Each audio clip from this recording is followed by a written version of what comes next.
Welcome to the smoke pit. It's Friday night, come and take a load off. Come sit in the smoke pit, it's time for us to show off. It's been a long week, come relaxing, get some laughs in, and let's talk about these brackets. And while we at it, tell me whose man's is this? Cause I got questions, I'm hoping you can answer it. Get ready, cause you know we gon' talk a lot of shit. It's Mac and Mac, welcome to the smoke pit. Yeah.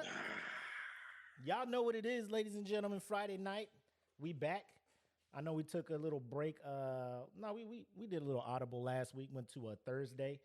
Now we're back on Friday, episode 100. Y'all know we had to go big. We had to go live for Facebook, YouTube, all of that stuff. Patreon, we haven't forgot about you. We got something special for y'all for the 100. But we figured let's bring in everybody because, you know, we started free out here for everybody. Podcast of the people. Figured we come back for the people. And, you know, do what we do. And do what we do best, taking it back to the early days. And, yeah, man, let's just have a good time tonight. Let's just have a great time tonight. Max participation. Yes. Let's live it up tonight.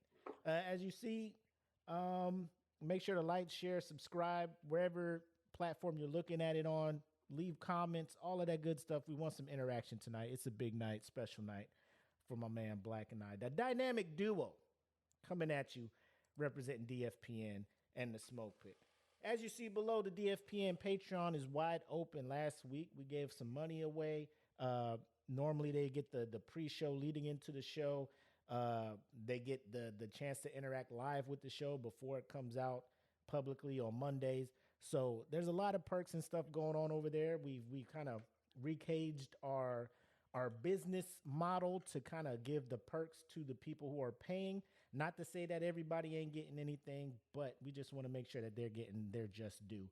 So if you want to see what they're dabbling into, exclusive content, discounts on the merch, all of that good stuff, make sure to hit up patreon.com/DF or /DFPN, Dat Feeling Podcast. I'm so used to using acronyms. It's military life.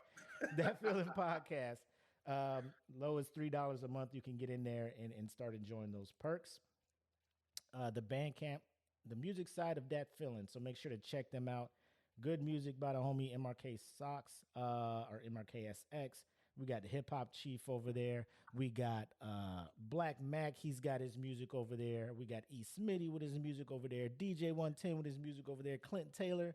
It's a whole bunch of talented brothers over there that are doing their job and doing what they love on the music side. So Dat Feeling Bandcamp at www.datfeeling.bandcamp.com. Like I said, merch is available over at Teespring, which is now spring.com. Either way, go to spring.com, search for Dat Feeling Podcast Network, or if you're looking and watching the video, look at the description. You can see the link in there. Click that, and it'll take you straight to the store. So, yeah, like I said, the Patrons get the discount. There's a code in there in the Patrons, but new merch is coming. It's on Z-Way, so just stay tuned. Make sure to check back with the store probably once a week because we update it. We try to update it as much as possible. So, again, teespring.com or spring.com, all that good stuff. And then you go to search for Dat Feeling Podcast Network. Now, I see the comments rolling in. Rolling in. We love you guys, too. Big hearts. Because we wouldn't be where we're at without you guys. The initial push you guys pushed us, you know what I'm saying? Like, you got us going on the swing. Like, we couldn't really get the swing going. Y'all gave us that initial push. Now we got some momentum going. We appreciate you guys so much. So much. Now, if you want to give the toast to kick off this 100 episode show. Oh, okay. So I want to break out the good shit. Tonight is a special night. Ooh. When I look back and we think about this podcast and how it started, where we both started doing podcasts from and to what it is now, we are 100 episodes deep into the smoke pit. This caused me to break out the big bottle. I don't break this bottle out often. Okay. So this is a celebratory bottle. What we got? Tonight, we're gonna do the horses, ladies and gentlemen. I got me a little bit of Blanton's. Uh, if you know, you know. This shit ain't cheap, which is why why it's coming out for this episode. Um, but yeah, I really wanted to pour up and do a shot for 100 episodes. We've been going at this strong. Shout out to all the day one pitmasters. Yes. And there's been a lot of you that have come in and made this group great, and you guys have brought people. You guys have brought people to the podcast to listen. There's way too many of you guys to thank. We're at 1.8 thousand members because of you guys. There's people that have our merch. We did Merch Mondays. You guys probably showed off your merchandise. You guys are a big part of the Patreon. You guys are awesome. So I really wanted to say thank you before we get the shout out the way, because you guys are why we do what we do. So thank you very much. This is about as mushy as I'm gonna get tonight. He lied. He lied. He lied. But no, thank you. Seriously. This is for you guys. Salute. Salute. See, I ain't bougie like my boy here. Sticking to my roots. Got that Ciroc with my simply pink lemonade. It's all good. I'm out here. What up, Deontay in the chat? Big moves from Saturday Night Nerds. I don't know if you guys saw. Hell yeah. They were able to host a panel at the Cape Anime Con, I think. So big moves. They are also moving and having a great 2023. So shout out to them. And y'all keep going. Keep doing what y'all doing. You know DFPN got your back. We here with you, man. Everybody eats, B. Everybody eats. Well. Now that we got all that out the way. Ladies and gentlemen, pretty much our day one fans who've been rocking with us for a while. There was an episode that we hosted where we talked about one Marques Houston. Now, if you don't know who that is, he was the lead for the R&B group Immature. Stage name was Batman. You may know him as Roger from Sister Sister, and the one dude that tried to take the House Party franchise and run with it after Kid and Play was done. I don't remember his name from that movie. Killed the franchise. But that's pretty much. Also of You Got Served fame. Oh my God, I forgot about that. How could you forget about that, man? That's culture. That's culture. But we did an episode talking about him and his wife a few years back, because when we did the episode, he was 39, his wife was 19. Yes. And there were some questions about how him and his wife started their relationship. So what I want to do is take you back, way back, and way back, and share with you the episode that I'm talking about. And this is like a two birds with one stone thing, because you all get to see how far we have come. Ooh, Lord Jesus, look at that quality. How far we have come as a show. Lord. Wait till you hear the audio. What was we doing? What we was learning. That's what we were doing. Bro, look at me. Look at the background. Bro, you was on TikTok profile. The vertical phone. Just wild. I just have my phone all vertically and shit.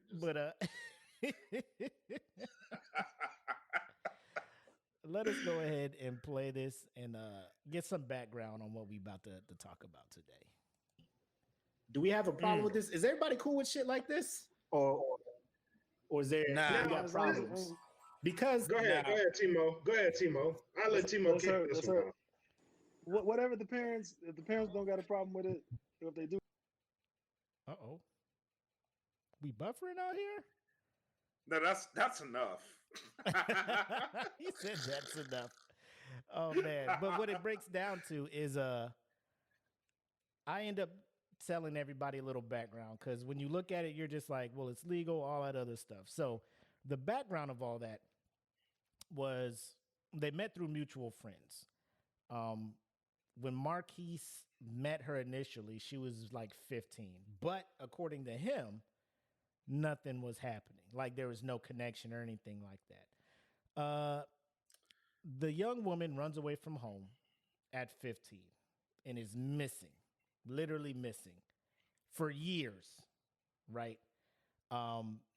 Next thing you know, the family hears from her and she is just like, yo, I'm engaged to old buddy here. This was when she was 18. When she turned 19, they got married and everything. So Marquis, like everybody's been kind of saying something about it. Like, yo, we're not really understanding what you're doing out here, Marquise.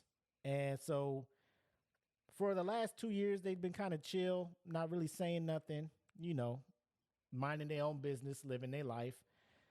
But for some reason, Marquise felt the need to speak out on this issue. I wonder why. And I think we had what was it? You shared that link to me in Instagram? Yep. Or was it on Facebook? No, it was IG. Okay, let me head back to IG then. Because what he had to say, I want to do him justice and let him tell you or explain to you how magical and on the up and up this relationship is. It better be. You better not have no issues. Son, just let this man speak. All right. I'm jumping. And then we'll jump on his neck if need be. You know what I'm saying? Oh, no, it's coming. Oh, you. So I assume you heard this little interview he gave, and you're not Yes. buying it. Okay. No. Not at all. Mm-mm. Okay. All right, ladies and gentlemen, here's your boy Marcus Houston.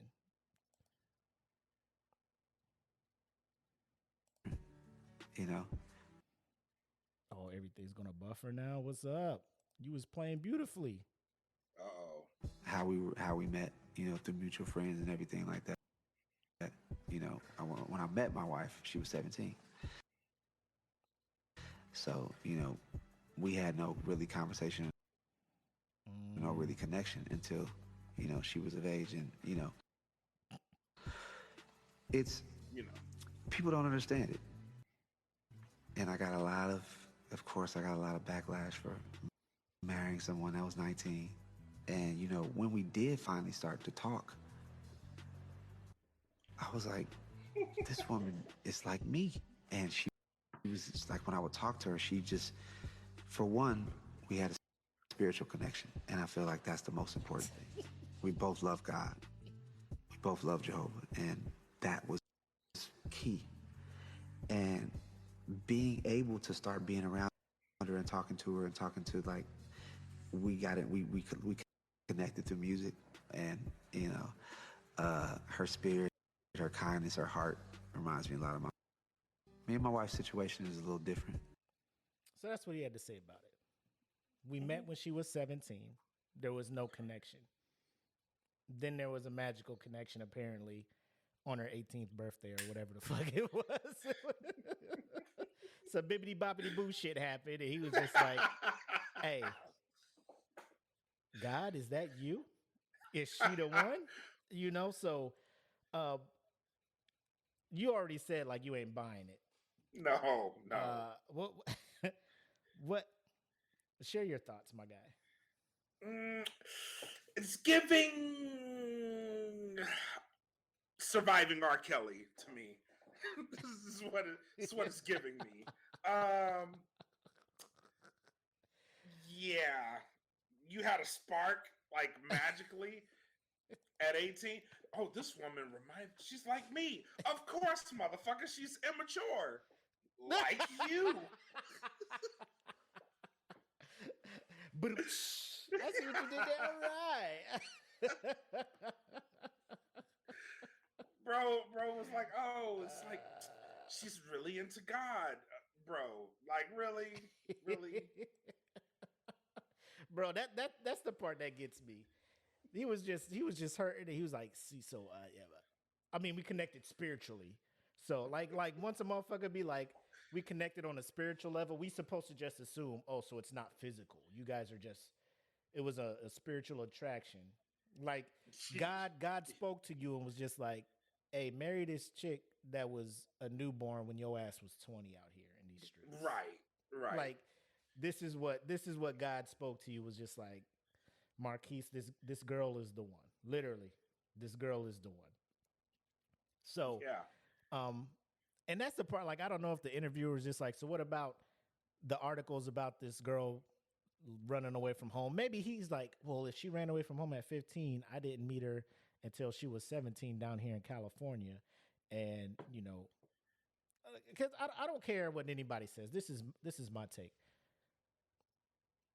If you knew her at 17, and then all of a sudden when she 18, whatever, y'all start talking like intimately and shit. You liked her when she was 17, dog. No, facts. You liked her. He led with this. He was like, there was no connection. Meaning, there was a connection. So that's what I want to know. Y'all was just friends when she was 17 and you was 37. Y'all was just friends? Right. This is given, you know, the E8 at the squadron with the new chick, the A1C from tech school coming through. You know what I'm saying? You got a fresh one. That's what that is getting. That's what that's giving. Oh, if you have nowhere to go for Thanksgiving, you can come by my place and don't you do it. That's exactly what that is giving right now, man, and it's not a good look. And you look at some of the comments in here, like some of the people are just like, who is the mutual friend? R. Kelly? People ain't letting this man live at all, man.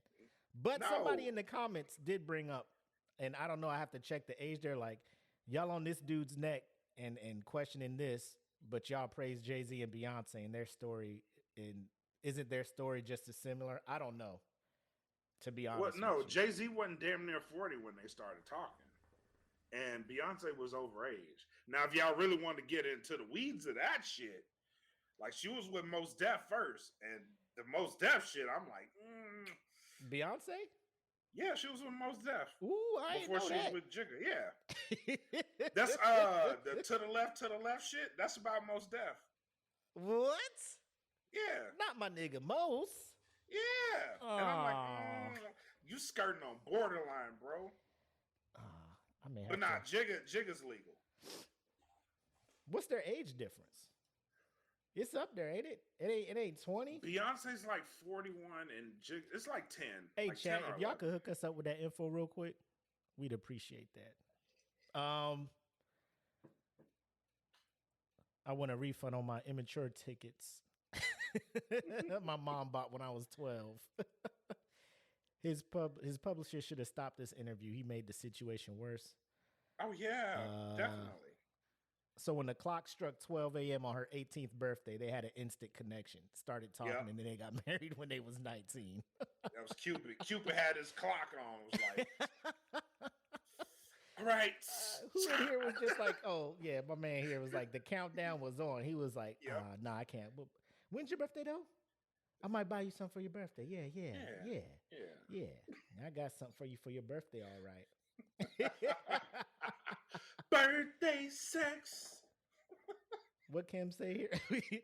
Oh nah, when B and J did Bonnie and Clyde, she was not 15 or 16 when they did that one. No, she was grown, bro. Because She when was they grown. did the original joint with Wyclef, the No No No remix, she was 17, 18 at that point. So um, me and Beyonce kind of around the same age. That's what I'm saying. She's like 41 or 42, and Jigga's in his 50s. So Okay. All right. Yeah, yeah, yeah. And plus, it wasn't like Jigga was waiting for her to turn 18 and shit. nah, he wasn't. That's the He fucked wasn't. up part of this situation, man. And This motherfucker was on some 40-year-old virgin shit for real. right. Like for real, for real. Like first you plant the seed, then you grow the seed, and then you fuck the seed. That's what he was on. So you think some kind of grooming is Oh, no doubt. Yeah, Beyonce's No. 41. Yeah, she's around my age. I think I'm 42. So I knew she was around my age. So that's why I never really looked at it as crazy. Because like when they started dating, Right. Bonnie and Clyde and Crazy in Love, like I was 22, 23. So I'm like, this woman's well in her 20s and shit. Yeah. I didn't know where Jay-Z was at, but it is what it is at that point. But the grooming wasn't there. Like Jay-Z didn't meet her and like sign her to a label and all this other crazy stuff. Not that Marques did that, but you know, I met her when she was 17, and then all of a sudden y'all married at night, you know, when she's 19. You know, like it's somebody in the comments was like, that ain't your wife, that's your water. Like wife and daughter mixed. It is. Jay-Z 53, Beyonce 41. That's 12 years. I mean, that's, you know, that ain't that. It ain't terrible. No. Now if I guess it all depends, right? So if like Jay-Z was 32 and Beyonce was 20, you know, people be like, you know, if he was 30 and she was 18. That's what I said. It'd Like be he's skirting on border. He's skirting. You know, borderline. but yeah, you know, it's like she was well in her 20s when they started talking and all that stuff. So it is what it is, you know. Right. This one is it hits different because it's not like, because people be like, look at age difference of these people, these like Leonardo DiCaprio and his girls and shit like that, right? You know, like Leo's just like, you know, you 22, I'm whatever the fuck I am, let's go. It's not. I don't know. And this one is just screaming grooming. Yeah. No, especially it's when like you take into account. you caught her underage. You know what I mean? Like you openly admit that you met her when she was under the legal age, And then magically, and then magically, like there was no connection when she was. When she nah, wasn't she legal. like my little sister, man. She like my little sister, man. Stop that, man. I can't look at her Right. that way. Happy birthday to you. Hey, you want to go see a Goddamn, movie or she some done shit? got fined in the motherfucker. And many more. God damn, she fine now. I think we need to take our relationship to the Shit, next girl, level. where you get girl. all Yeah. that from? Where you get that from? Oh shit! Like, so I mean, I don't know why he felt the need, like, cause he fell into my out of sight, out of mind thing. Like I already spoke about it. You out of here. Like you living your life. Like you ain't breaking any laws of now. You know what I'm saying? Right. You 42 now. She 22. You know, she just had her first year of drinking legally, and you've been doing it for the last 20 years. You know, so.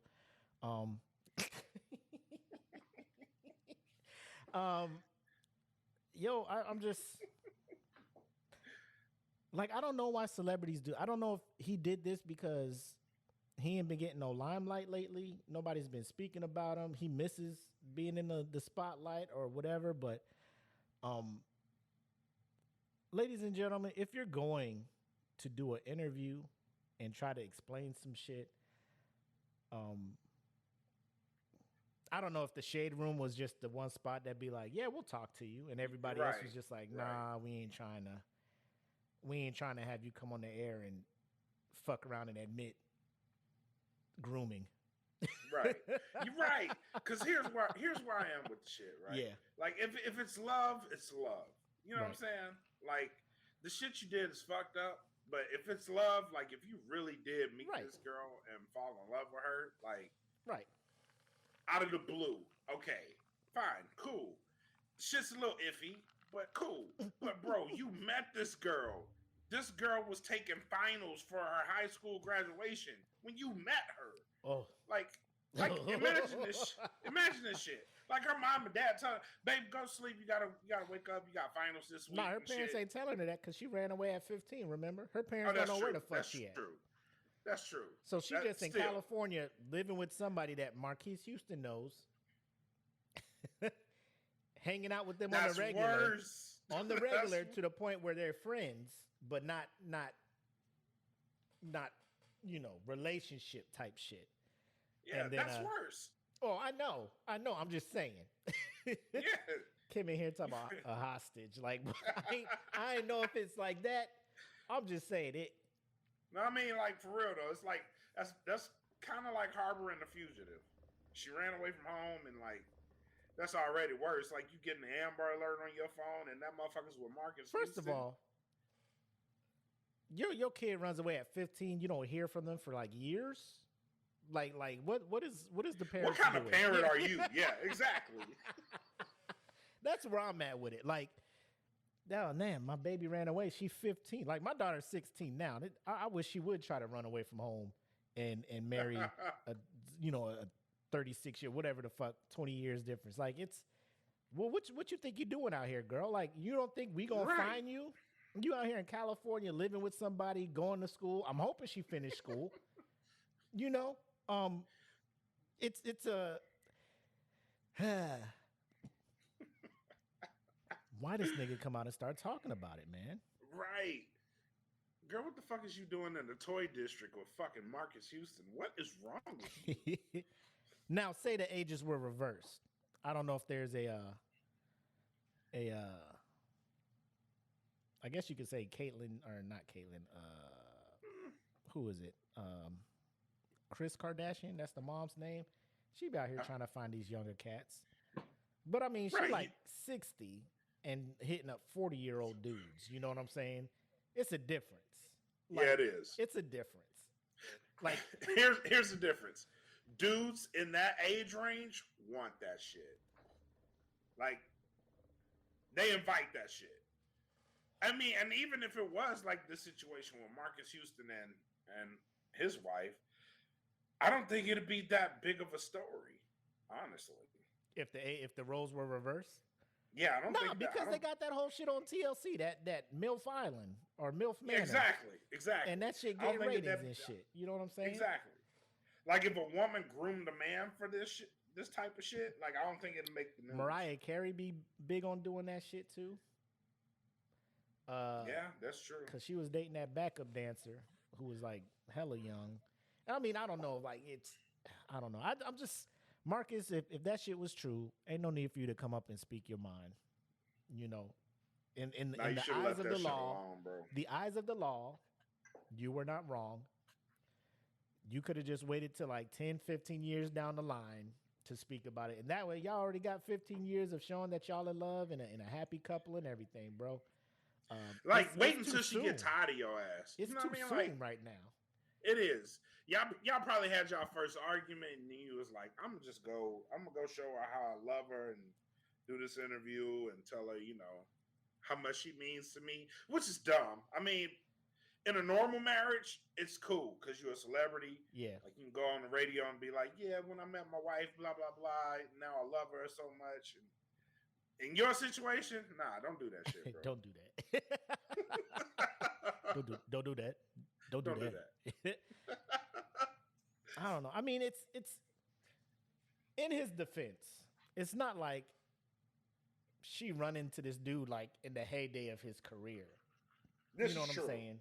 It's not like R. Kelly was still prominent out here making music and stuff, and that's why these girls were running to him. I don't know what it was that made her latch onto him. If she just listened to her mom's oldies and was just like, this immature guy is, or she watching reruns of Sister was like, this nigga Roger is cute. I'm gonna marry him one day. And then you finally meet him, and you know what I'm saying? Or she saw You Got Served, and she was something like that. But this dude ain't out here like making albums still and shit. Like he's a celebrity, but it ain't like a celebrity people lining up to meet, you know. Right. Like I think Right. he's like a couple years away from like you know, showing up at your local base exchange, you know, for to sign some shit or something. You know what I'm saying? He's getting there. I don't know what the rest of them cats doing, but they could probably sell out some USO tours. You know what I'm saying? So Yeah. Yeah. Catch him at Osan at the Mustang Friday the Mustang night. is gone, bro. Is it really? Yeah, God I think damn. they just made it just the one club now. It's just the E Wow. club and the O club. They want all the hedonism to happen in one centralized spot, so they ain't Yeah. gotta, Yeah. gotta split it. You know what I'm saying? I mean, it makes sense, but still.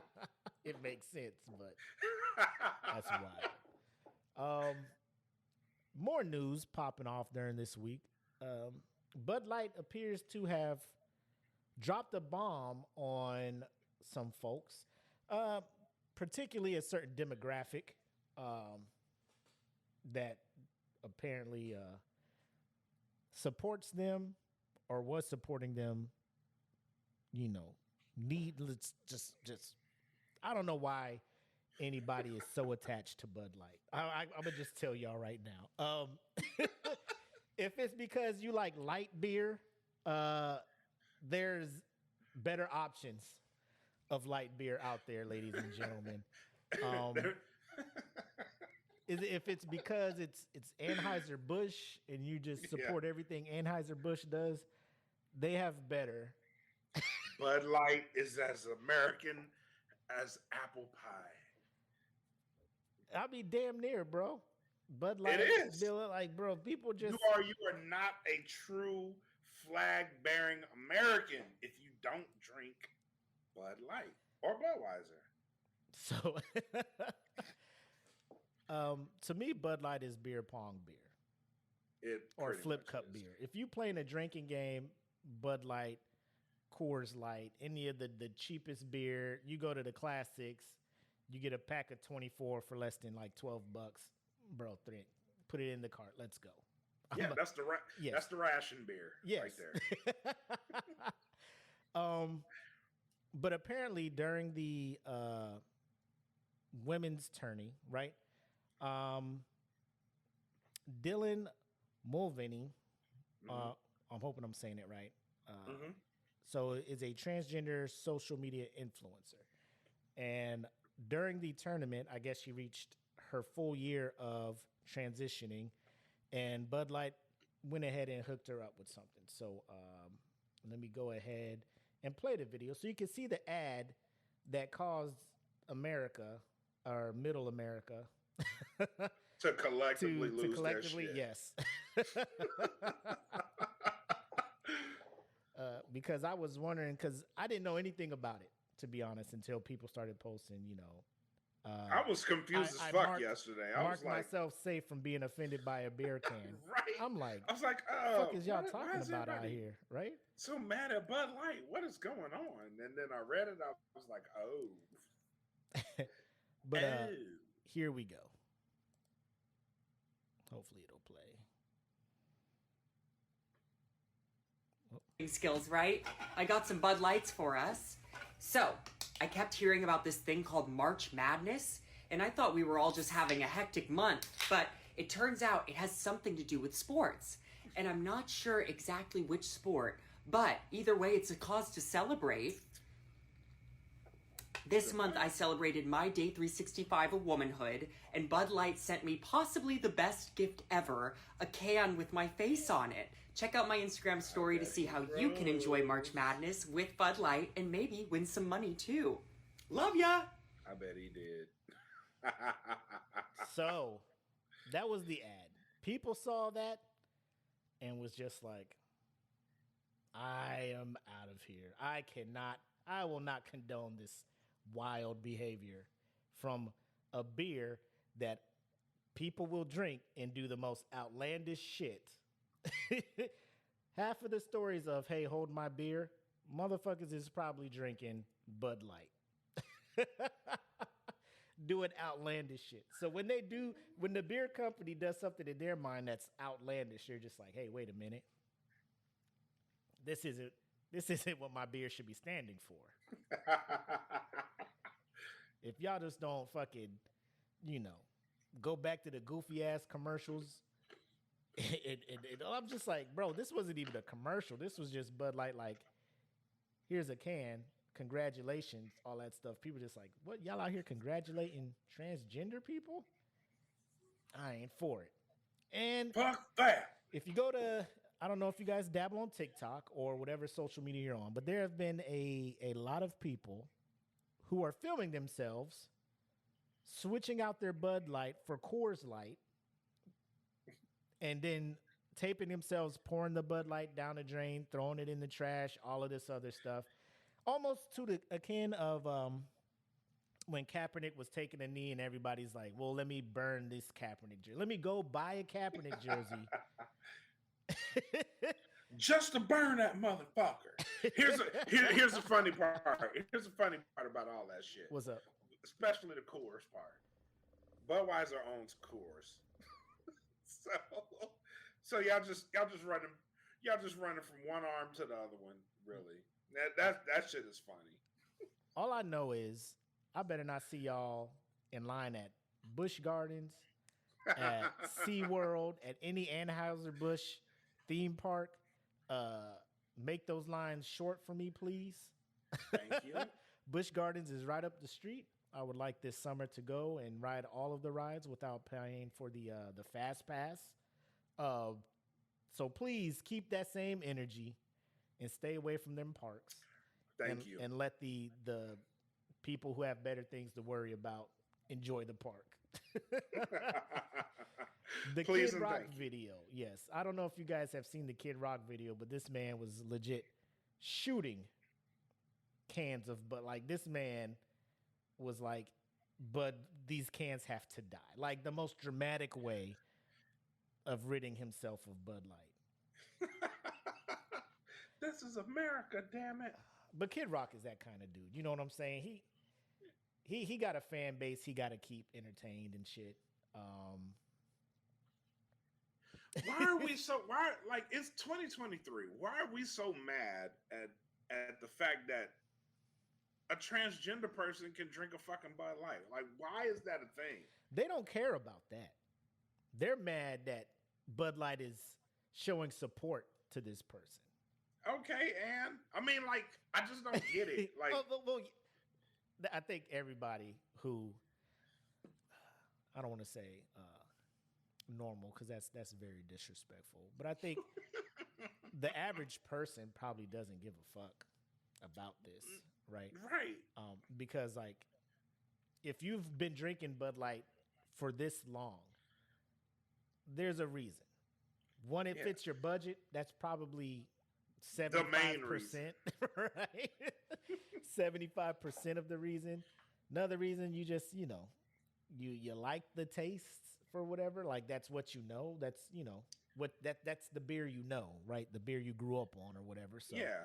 Like your taste buds have acclimated to Bud Light. So why would you go from Bud to Coors? Like that, and everybody knows Coors isn't great.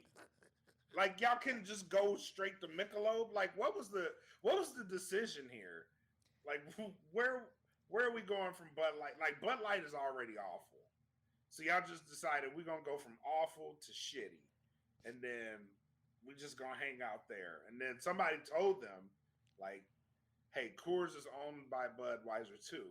So now they're going, stay away from Yingling. Okay? If that's how y'all really feel, stay away from Yingling. Don't bring that energy over there.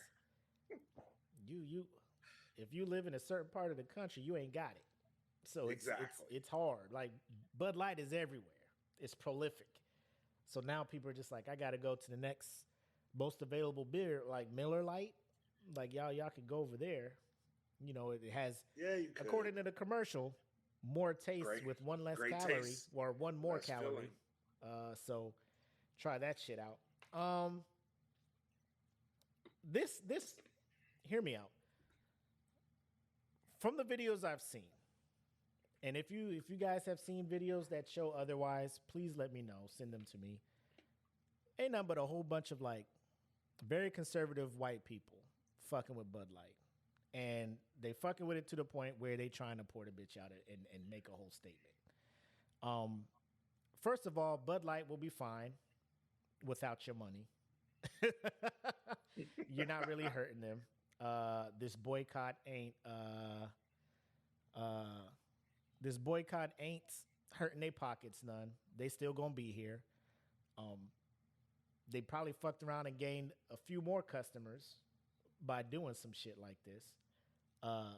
Because people who are now going to start doing this out of spite to all the people who are trying to throw this shit away. You know what I'm saying? It's a weird thing. Like, this is the hill you guys want to die on. And if you got your values, your morals, all that good stuff, I ain't trying to change you. You know, be who you are. But of all the things to protest, man, beer? Beer? Hey, Oh man, I thought y'all was tripping with this Kaepernick thing, like going out and actually buying the jersey to burn it. And yeah. then when Nike was like, "Oh, we're supporting Cap," y'all was burning y'all Nike shoes and shit. Again, Nike is still here doing well. And you were out of however much you paid for them shoes and that jersey and burning it. Same thing with this Bud Light. Like, you're out of $11. You know what I'm saying? But still, it's not doing nothing but probably bringing advertising and awareness to Bud Light. Right. People are like, well, why are these people mad at Bud Light? Oh shit, Bud Light kind of cool now. I had no idea they was out here doing stuff like this. Supporting Go people. to the bar. Let me get 2 Bud Lights, please. Yes. And watch people just turn around and look at you. You drank that? Goddamn communist! He's a heathen. J.K. Rowling out there trying to pour out her Bud Light now. Oh man, but it's a weird thing. People just want to, get loud and I mean it's a protest type of world we live in now. Since the Kaepernick thing, the Black Lives Matter, everybody's just like, let's find something to rally behind and protest against. People just want to be in groups, be accepted, and kind of like their safe bubble. I just want to be around people who think the way I think. And I mean, more power to you. Everybody would like to just be around people that share the same morals and like-mindedness and stuff, but I think that takes away from what's supposed to be making this country great. You know what I'm saying? No, I agree. It's sad, but hilarious at the same time to see these people think people give a fuck about what they're doing with their beer thing. Like on TikTok, they post them and they're thinking that people in the comments will be like, hell yeah, brother. Yeah, but they're just getting roasted in the comments to the point where they turn the comments off, right? And then people see the videos and stitch them and make fun of them that way. And so they're trying to like make their videos unstitchable or whatever and all that shit. Like, bro, people will still find a way to screenshot your video and still make fun of it. Like, just stop trying to make a spectacle of you standing up for something as trivial as this. Like, this isn't human rights. It's crazy.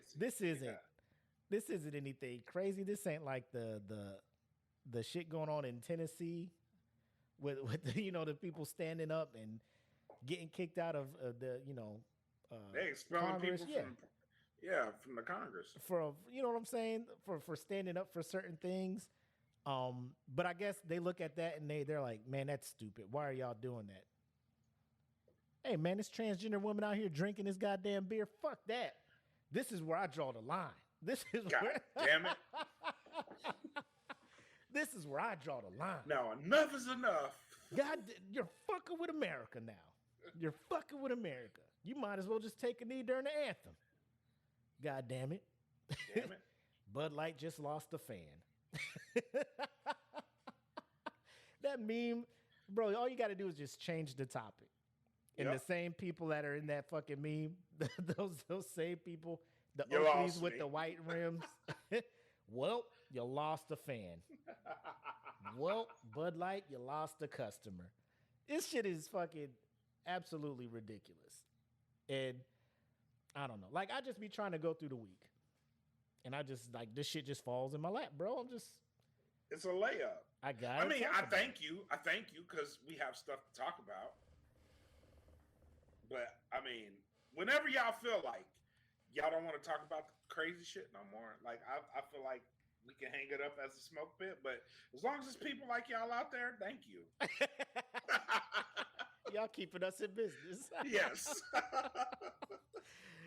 This shit is ridiculous, bro.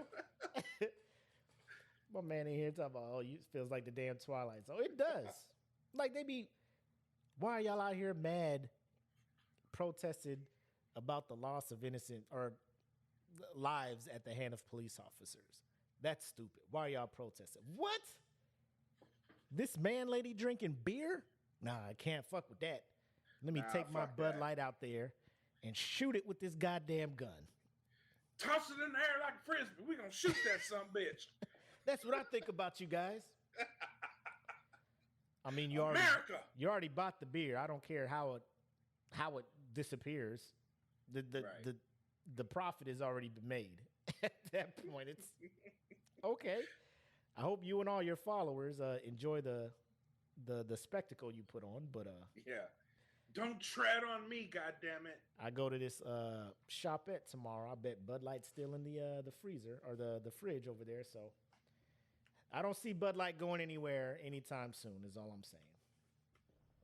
Oh, hell no. Because y'all know when y'all need to buy a keg and y'all looking at the prices. You know which one you gonna buy.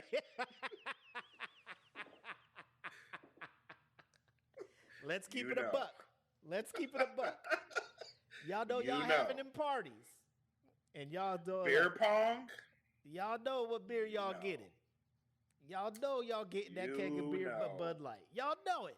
Y'all know it. And if y'all not, more hey. Don't even lie to yourself. Lying to us, that we can respect that. But lying to yourself, don't do that. We don't need you to lie get into yourself. financial trouble Yes. trying to get a keg of Heineken. Knowing your tummy ain't gonna be cool with Heineken because you used to this Exactly. Bud Light. Your stomach ain't gonna be used to that shit. Don't be trying to get no keg of Guinness because your tummy ain't built for that shit, bro. If you've been Nope. growing up on You Bud ain't Light, even ready for Paps. You ain't even ready for that. Stick. the to PBR, the Bud. they can't No, fuck with they the ain't re- PBR. Nah. Nigga. Stick to that Bud Light, bro. Oh man, if I wasn't a man with an acquired taste, I would probably support Bud Light. But I know if I buy that shit, it ain't going Shit's nowhere. nasty. My wife gonna be like, "What's this beer just sitting in the fridge for?" I just Yeah, I'd get bombarded with questions. Why are you buying Bud Light? just to make people mad. Oh. It's $12. It's no more than a fucking 8-count nugget meal from Chick-fil-A. You know what I'm saying? For It's the same. No bullshit, no bullshit. I only buy Bud Light one time a year. And that's when Khan's Uncle Pat comes because that's what he drinks. And like even then, my wife is like, "Why are you buying so much Bud Light?" I'm like, "Uncle Pat's coming." Do you know if you I still gotta- drink it? Oh yeah, he'll still drink. He don't give a fuck. Fucker, I go on TikTok. Ain't this your uncle? Yeah. Fuck this shit. Nah, he don't give a fuck. He'll drink that shit. The down bad beer. Exactly. Mhm. That's exactly what that shit is. But Desmond say, nah, let them keep crying. Maybe they should just make a detour to the paper aisle and stock up on tissue for all them damn tears. Hell yeah. You know they gonna drink that shit. They gonna get the keg and be like, oh, nah, this Miller Lite in here. Mm-mm. We know what you did. And it's cool. I know the ratio of water to beer, motherfucker. This is Bud Light. Why do I instantly have to pee after drinking this shit? I feel so hydrated. I feel more hydrated than drunk. This is ridiculous. This is exactly. Bud Light, sir. This is Bud Light, sir. How dare you? Oh shit. Speaking of, because this, I guess, this happened during the women's tournament. So Mhm. obviously, based on what I've heard, the women's tournament this year was lit. Um, I haven't Oh seen a yeah. full game, but SportsCenter was supplying me with highlights of one Caitlin Clark from Iowa, who was tearing the tournament up. Apparently, the whole season she's been cutting up. 40-point games here and there, triple doubles, buzzer beaters. Caitlin is a hooper, ladies and gentlemen. Oh yeah. Dude, don't get it twisted. This girl can hoop. Along the lines of Kelsey Plum when she was at Washington and stuff. Now she's in the WNBA. Women be out here hooping. Now, some people may not give them their flowers because they're like, well, look at the competition they're going up against, or X, Y, and Z. Anyway, there's another hooper that was in the tournament, Angel Reese over in Yep. LSU, was also hooping this season. It seemed like a collision course. Well, actually, people thought Iowa was going to lose to South Carolina in the Final Four. They did. Right. Right. They won. Big upset. South Carolina was undefeated. Rather just expected to go into the tournament and win. Yep. During that game, Caitlin was balling out. And there was one clip that everybody was talking about, which a South Carolina player had the ball at the top of the key that she was supposed to be guarding, and she just waved it off like, well, she ain't going to shoot that. Like, if she shoot, let her shoot. Kind of like a Russell Westbrook moment. She was like, Yeah. I ain't worried about her. And people was just like, damn, boy, she out here wild. She talking all that shit, blah, blah, blah. Good stuff, right? Mhm. So the championship game comes down. I watched that one because the hype was big for it. To not get too sports heavy, I feel the officiating was terrible in that game. But neither here nor there. At the end of the game, I agree. LSU won. And Caitlin Clark, who was hitting people with the "you can't see me" shit earlier in the tournament, Angel Reese then returned the favor, hit her with the "you can't see me" and pointed at her ring finger like, give me my ring. We won this thing, right? We won this thing. Yep. The next day, everybody, sports media, wilding out. Not wild. I don't know if they were wilding because They overreacted. a majority of the people seem to see nothing wrong with what Angel Reese did. In the heat of the moment, back and forth, talking trash. That's part of the game, right? Yep. Caitlin has no problem with it, according to what she has said. The Iowa basketball coach had no problem with it. It seems everybody involved with the game, like we talked about, had no issues with the trash talking. None at all. But then when you have people calling in, they're like, let's go to the callers. Callers coming in, most of them from Iowa. Upset about. Now, there were some that had no problem, but a majority of them were just like, that trash talking has no business in sports. I was raised, you go out there, you play, you shake the man's hand and all this blah, blah, blah, all this other stuff. And it was like, times have changed, bro. Like, I don't know what's going on. But since I was a kid playing basketball, like when I first started playing sports, like I was 9, 10, like shit talking was instant. Because I look up and I see Michael Jordan out there, playing. I'm just like, bro, I want that shit. Like, I'm talking shit like these people out here, So that's always been a part of it. And at the end of the game, shake hands and It's it a is good what game. it is. Yeah. But if you have been building yourself up, you know what I'm saying? Like, don't dish it if you can't take it. Caitlin was out there talking all mad shit, doing all the signs, all the, I'm her. And then at the end of the day, she wasn't her when it counted. Somebody else was. And then so now the shoe's on the other foot. She got to take that. You know what I'm saying? She took it though. And she took it. So why do you think it was made such a big deal? Honestly, it's because is because of who it was and who it was against. Caitlin Clark was seen as like this high competitive ultra hooper. You know Yep. what I'm saying? Like she was putting up numbers. And I wanna liken this, and what I'm about to go into, I want to liken this to Larry Bird versus Magic Johnson Mm-hmm. in their college years. This is exactly what it was like. Because let's not get this fucked up. Angel Reese was a hooper too. Like she put up numbers, but she felt like she didn't get like the same shine as Caitlin Clark did. So yeah, that game was a collision course for all intents and purposes. But I want to preface it with this. Larry Bird, for anybody who doesn't know who Larry Bird is, top 3 shit talkers in the history of sports. So much so that he made it cool for black people to say, "Don't let this white boy guard me." Because he was saying that shit as a white boy, but he was cold as fuck. He was.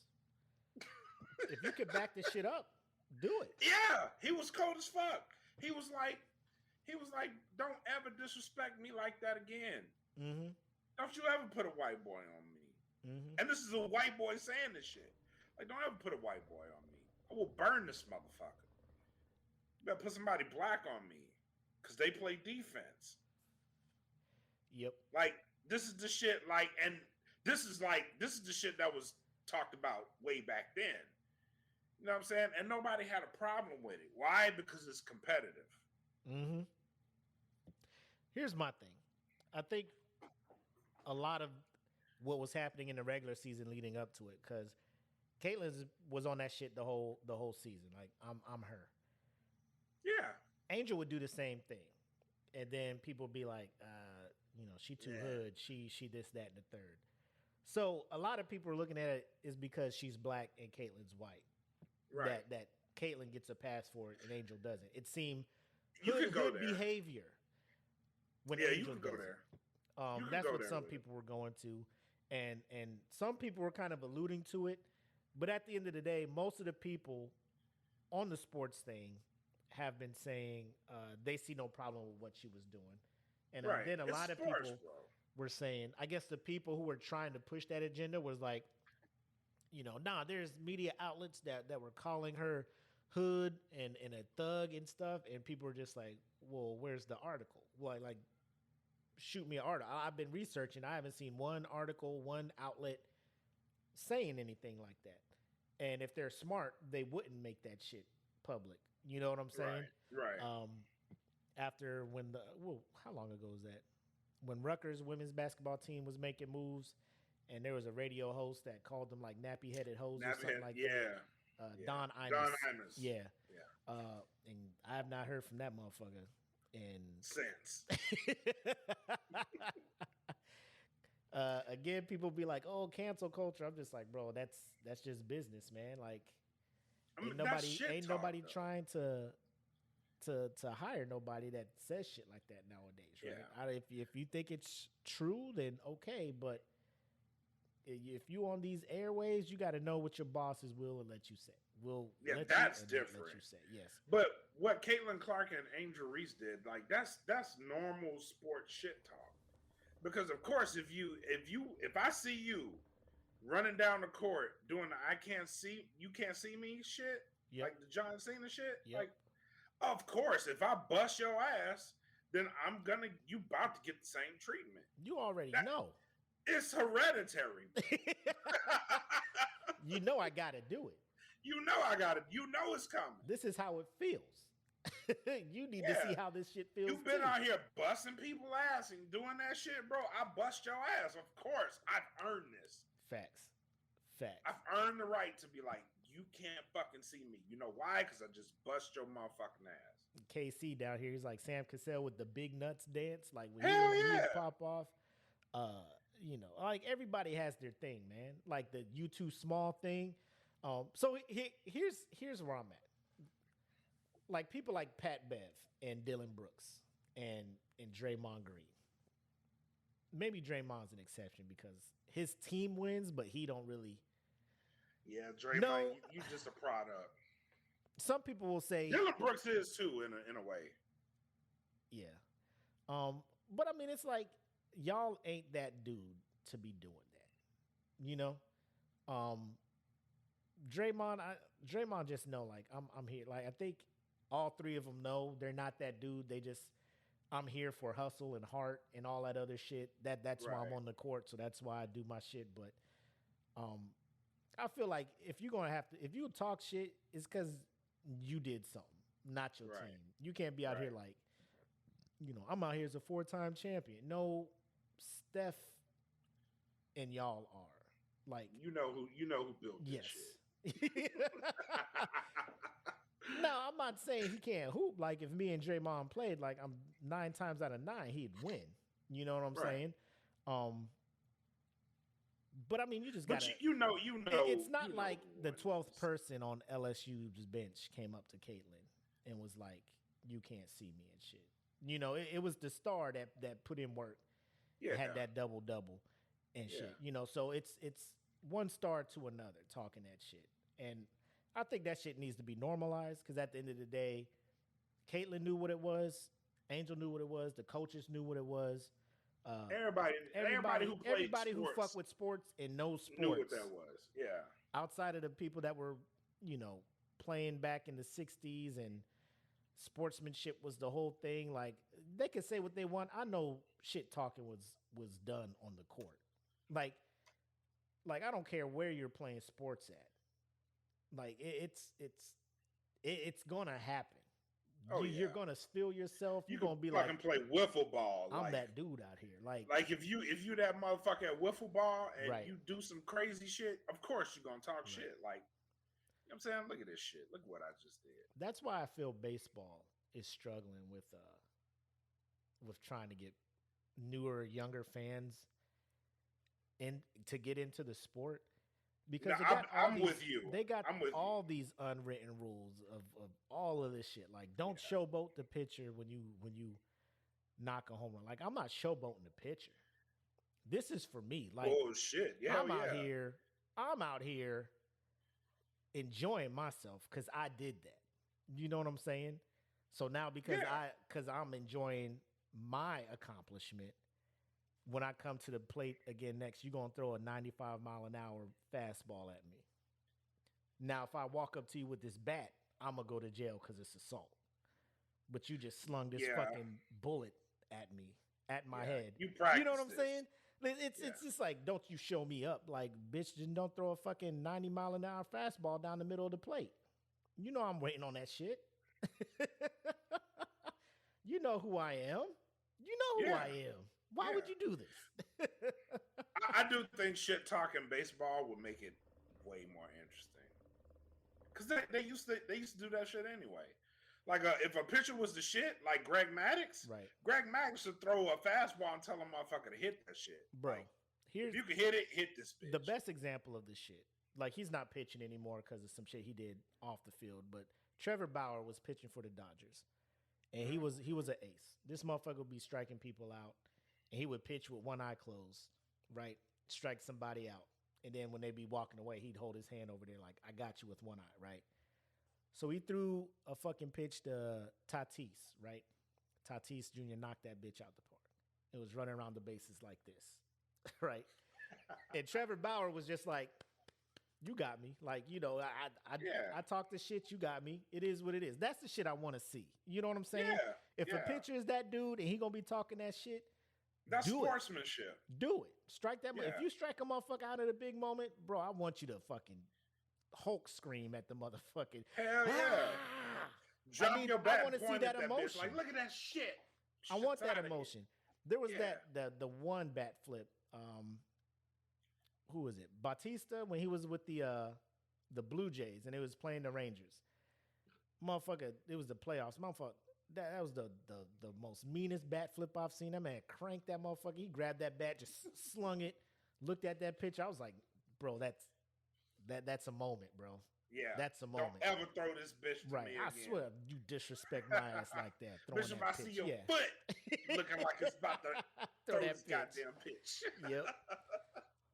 But yeah, so I feel to bring in younger audiences, they need to be able to express themselves emotionally because it's a lot of adrenaline, a lot of emotion built up.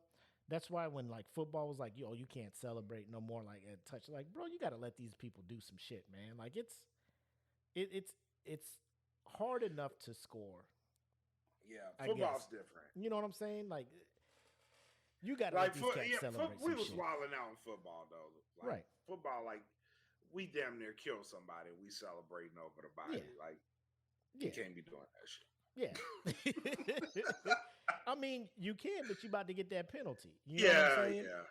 It's if you make a worthy. big play, you run it down to the other end with all your defense in front of the cameras, doing y'all poses, y'all that do. Yeah. You know what I'm saying? You go into the sideline, you getting the turnover chain put on you, all this crazy shit you doing to celebrate. And then when somebody score a touchdown on you on offense, you mad. Like when Cam used to do it, motherfuckers be so mad. Like, Oh yeah. stop dancing on us. That's disrespectful. You dancing too long. Like, stop letting me score touchdowns, and I'll stop dancing. Play defense. If you want me to stop dancing, stop letting me get in this end zone. It's Play that defense. easy. It seems pretty simple to me, guys. Don't let Yeah. me score, and y'all in there. But I want to hit on a couple other things that we saw. Yep. So if you guys were unaware, Megan Thee Stallion threw out the first pitch for the Houston Astros, the world champion Houston Astros, by the way. Uh-huh. And I don't know if you saw the clip. She I went did out there not. with them white jeans.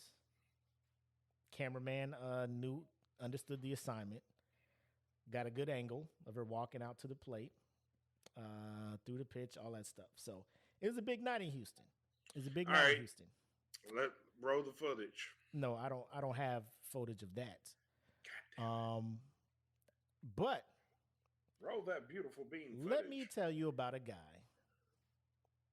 who was like the definition of I gotta try to shoot my shot. So there was a concert afterwards. Megan Thee Stallion was performing there. An individual, a barber in Houston, was arrested for posing as a police officer to get into a Final Four concert because the Final Four was still going on in Houston as well. Yeah. Where Megan Thee Stallion was performing. Mhm. So I do have a clip of that. Stand by. But while I'm bringing this up, let's talk about this dude and his grand scheme of I got to get in here to see Megan Thee Stallion.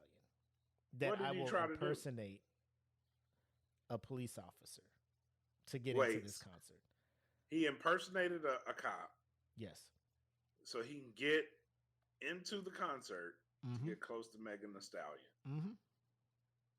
Mm-hmm. And he's a barber. Yes. So I'm assuming this was talked about in the barbershop, right? Like he cut somebody hair. They're like, hey, man, you know Megan Hey, man. about to perform. Oh, man, dude, I wish I could get in there, man. I wish I could get in there. Hey, you know what I might do? Blah, blah, blah. And they like, whatever. He playing, he joking. And then he do it. But let's go ahead and Well, take a look at this man. He's accused of pretending to be a police officer so that he could get into a Final Four concert over the weekend. According to court documents, Trayvon Stevenson was wearing... first of all, look at this judge. Hold up, you did what? You about to go to jail. Look at his face. You about to go to jail. He had that scrunched up face like, so read them charges again? Like, what happened? What did he do? Hold up. It sounded like you said. He did wearing what? a police canine vest and said he was there as event security for the Megan Thee Stallion concert. Well, take a look. So my man was like, Hold on. I need to get in here. Question number one. Where the fuck did he get a canine vest from? See, I was So I mean, it wasn't nothing for Kyle Rittenhouse to get a police vest and everything for him to run out there. I mean, they just be giving these things out. Apparently, you tell them you want to go fight crime, they'd be like, here's a fucking vest, enjoy it, live your life. You know what I'm saying? KC said you can buy them. Like can you buy like the official, like not a replica, like the official, the K9, yes, police / Kevlar, lined, all of that stuff with all the Houston police markings and whatnot. HPD. Or did he just go with the generic K9 thing and it was just like, that's good. Yeah. Looks good to me. Looks legit. Come on in. Hey, folks, what you doing tonight? Shit, goddamn, got me a police K9 vest. I'm going to go sneak into this Med concert. I'm going to shoot my shot.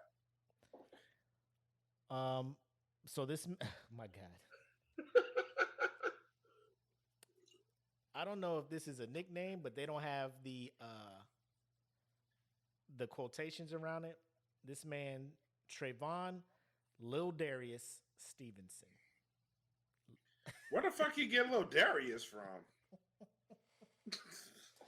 I'm looking at it.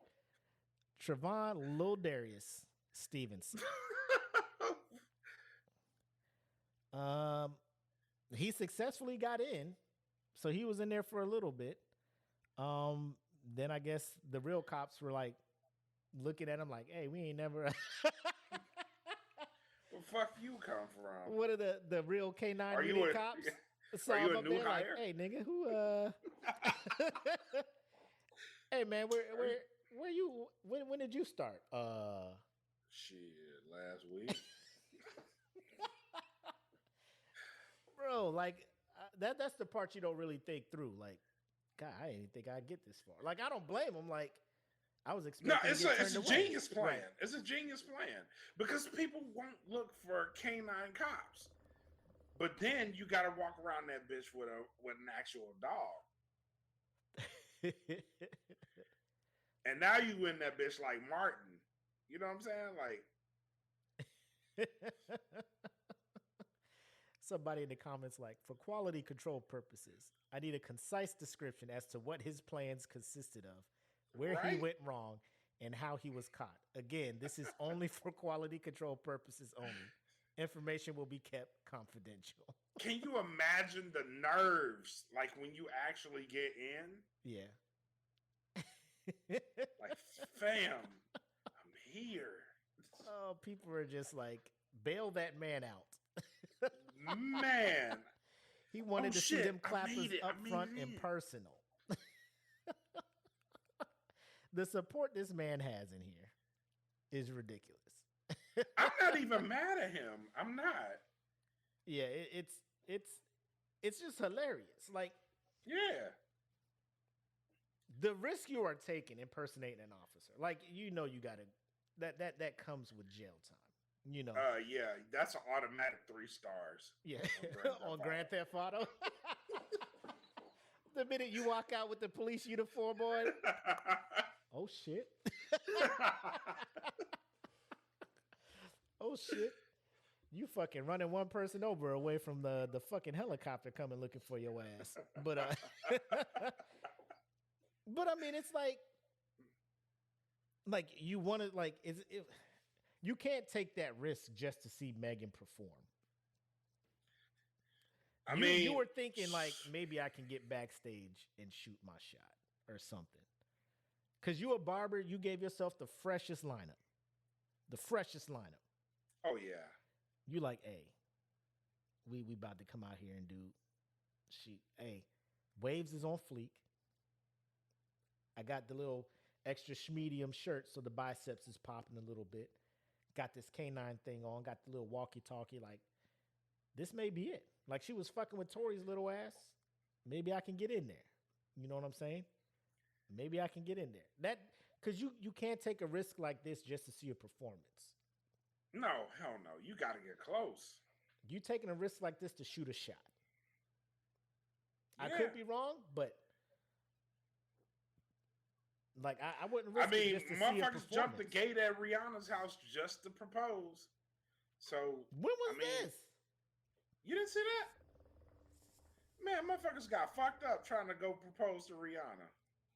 It's a story out there. Niggas was trying to like she was gonna say yes. Yeah. Like this motherfucker drove from South Carolina, bro. He saw the other people hopping the fence like I'm different. I'm gone. Man, got like 7 other motherfuckers jumping this fence, but they ain't gonna jump it like me. She gonna see I'm the way I flip gone. over this fence. She gonna be like, "Oh, he athletic. Yep. He athletic. He Yep. ran for my security the longest. He's more determined." But yeah, people doing that type of shit. I mean, like, you gotta shoot your shot. Meanwhile, If you- ASAP. if- Meanwhile, ASAP up in the fucking balcony looking at these motherfuckers like, "What y'all doing, man?" Like, this dumb motherfucker. Look at him. bro, I'm already in there again. I'm in there again, fellas. You didn't watch the Super Bowl, did you? I clapped the club up. I'm in there again. It's all good, fellas. Try again in another 7 months. Bro, I'm not understanding it. Like, trust me. I look at Megan. She's a beautiful woman. Beautiful woman. Yeah. I know I don't have a chance. I'm at a point in my life where I'm like, even if she's pretty, like she's nah. It's not worth I'm to too start old. over. Yeah, it's not worth to start over. And I don't know how young this man is. But at some point you gotta be like, you gotta know who out your league and who in it. You know?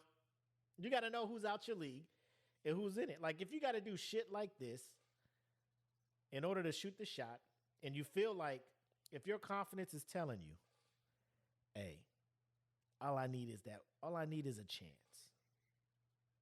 Then you know what? Live your life, bro. It wasn't a super, violent thing you did. You didn't break into a room or nothing crazy like that. But you broke a law.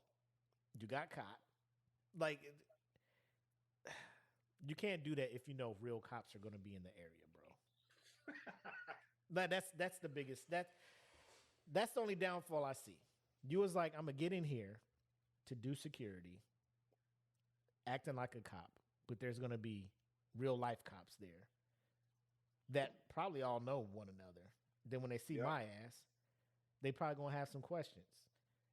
You probably could have rehearsed some of the questions. I don't know. You can't rehearse all potential questions, but some of the big ones, I don't think he. Where are you from? Yeah. When did you come into the force? Where I don't like think you he got planned to get that far. I don't think he planned to get that far.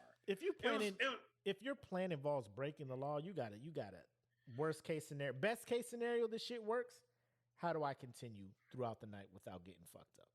This is true, but most people don't go that far. It's like a dog chasing cars. Like he got the car, he didn't know what the fuck to do with it. So you comparing this motherfucker to a dog, bro? I'm talking about as a human being, my guy. No, I mean that's what it was, though. Some thought got to be put into this shit, my dude. It's like I'm gonna put the shit on. Right. I'm gonna get into this event. Uh-huh. And then I'm gonna go shoot my shot. That was his thought, but he didn't think past getting in the event. He was just like, I'm gonna go put the shit on. I'm gonna get in the event. I'm gonna go shoot my shot. Like his plan probably stopped at getting in the event. Yeah. It was like, and then he got in the event. He was like, oh shit. Like I don't know where her dressing room is. Like I don't know where none of this shit is. Yeah, that's done. You're done. Yeah, man. I'm just bro, it's a hell of a plan. It's a bold move, and it didn't work out for him. So Nope. I don't know. I guess this was 3 days ago. So I don't know if sentencing happened or anything like that, but Yep. he about to see some jail time. Oh, Now, plenty. was it worth it? Outside looking in, was it worth it? Hell no. Exactly. That's what I'm, bro. That's what I'm Hell saying. no. Like, if you taking a risk like this, Like maybe he's hoping Meg will see this and be like, "Oh shit," you know. Like, did he even get his ass beat? No. No, but still, it's not worth it because you're about to go to jail. Maybe he hopes Megan sees this. It's like I've never had somebody be willing to go through all that just to be close to me. And I'll be like, you a damn lie, Megan. Like, there are people doing way more shit probably trying to get close to you that you don't even know about. Exactly. But I get it. I mean, you just like, somebody like Tori has a chance with her. Like, why not me? Why not me? You know? Let me get in there. One last thing I wanna show with y'all is you know me, I be scrolling through my TikToks.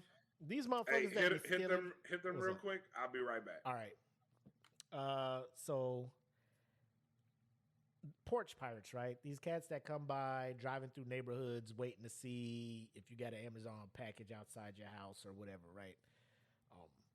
Still to this day, probably one of the most scary things that come across my mind daily. Like if I know a package is coming and I'm at work and my wife ain't here, I'm just like, Lord Jesus, man, like, please nobody come through and steal my package, right? I've had friends who have had that shit happen to them. It hasn't happened to me. It got to the point where I was so nervous, like I bought one of them things that bought one of those things that they come by and they put it in and like, you know, the package is in and you can't take it out unless you got the key. But I've also seen videos of people bust them things up just to get packages. And I'm just like, this is a whole lot of work for a pack. You don't even know what's in this bitch. Like you breaking and doing all this shit, risking getting caught. Everybody got these Ring doorbells and cameras and shit. Like y'all just fuck it. Let's get in here and fuck some shit up. Hopefully it's a big score. And then they fuck around and open it up. It's like CD labels or some shit. You know what I'm saying? Like they just be risking it, hoping for the big takeoff. I came across one where old buddy was trying to make that move, right? He was trying his damnedest to make that move. And it didn't work out for him. Owners came out, recording his ass. This motherfucker didn't know what to do. He tried to get in his little car and escape, and it didn't work out for him. Let me see if I can bring that shit up. I thought I just had it open. Here we go. Yes.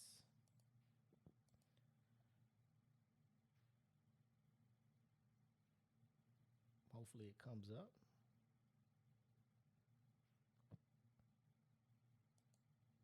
There we go.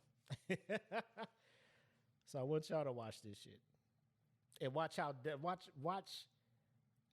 the light in this criminal's eyes die down as his fate becomes more and more prevalent to him. So enjoy this shit. Yeah, that's done. You're done.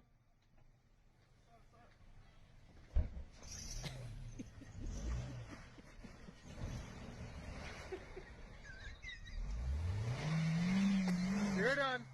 Cops is coming.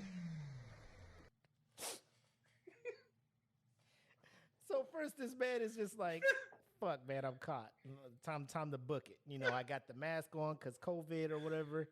They don't know who I am. Let me get my little DoorDash delivery car here and try to peel out. Right? Try to peel out. Pulls up on this snow mound. Can't go nowhere. Front wheel drive. Dude is like, you're done. You're done. Cops are coming. You're fucking done. I.e. just, and at this point, like, I'll play it a little bit longer. Look at this. Cops is coming. Let me try it again. Let me try pushing it. Please, call the police now.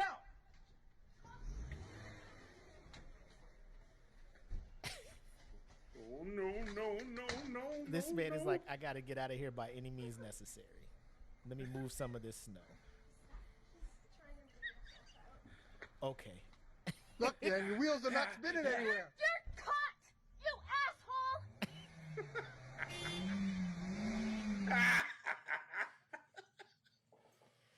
This motherfucker is trying so hard to break out. He's like, "Oh man, it's a fucking rap for you, boy."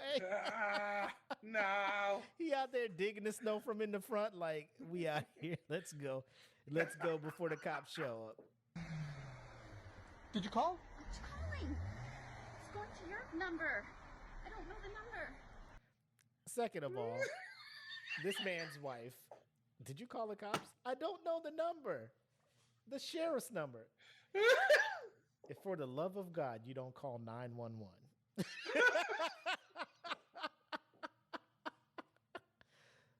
Woman. Woman.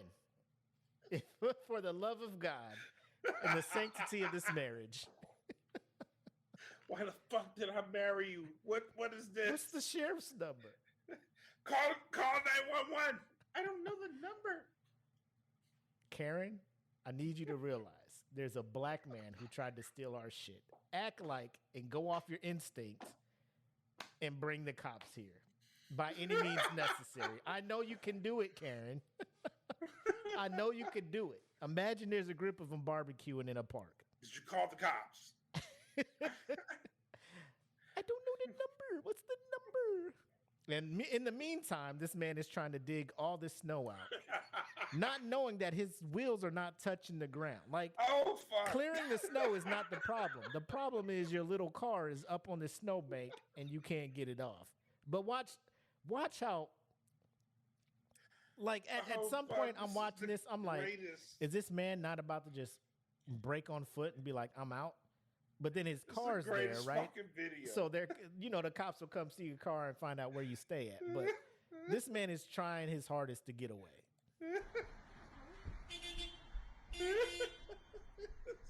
Revving the fuck out of this little 4-cylinder. And the fucked up part is, like, later in the video, the dude who's mad at him is trying to tell him why his car won't get away. And this dude ain't listening.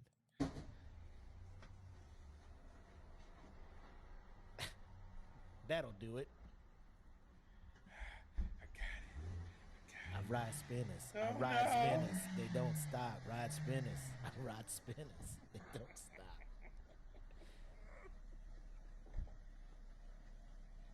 This dude is getting his license plate number and everything. Look at this dude. At what point? All right, Black. At what point? Say you're a career criminal, or first day trying to be a criminal. Trying to take somebody's Amazon package, your car end up like that. How many attempts you give it before you just like, all right, y'all got me? You know what I'm saying? Like, you're recording me. I'm about to be on all kinds of. I'm that dumb, 3. You would have gave it 3 tries? Yeah, like if I get in there, like first and foremost, if I just hit that bank and I know, I'm out. I'm running. But if I sit there and try, because this man is, to his credit, for the love of God, for the love of God, please, car, go. to his credit, like they can get his license plate.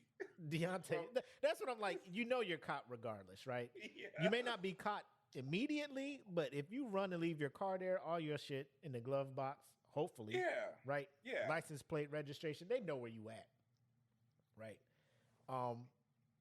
And the worst thing you can do is like not go to your house. They're just gonna be waiting at your house because you got to come back. You know what I'm saying? Like, you're caught. At this point, you're caught. Probably something, I don't know what the charge is for porch pirating or whatever they call it. It ain't as bad. You know what I'm saying? I mean, it ain't as bad. Like, I don't know what it is, but at this point, you embrace it. You know, it's not a felony or nothing crazy Y'all like got that. Me. Y'all got me. Yeah, y'all got me. But look at this dude. You want me to get you a shovel? I get you a shovel. I do.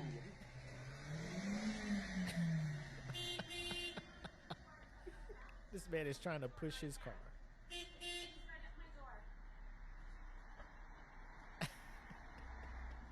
bitch. That Go, tire is bitch. spinning.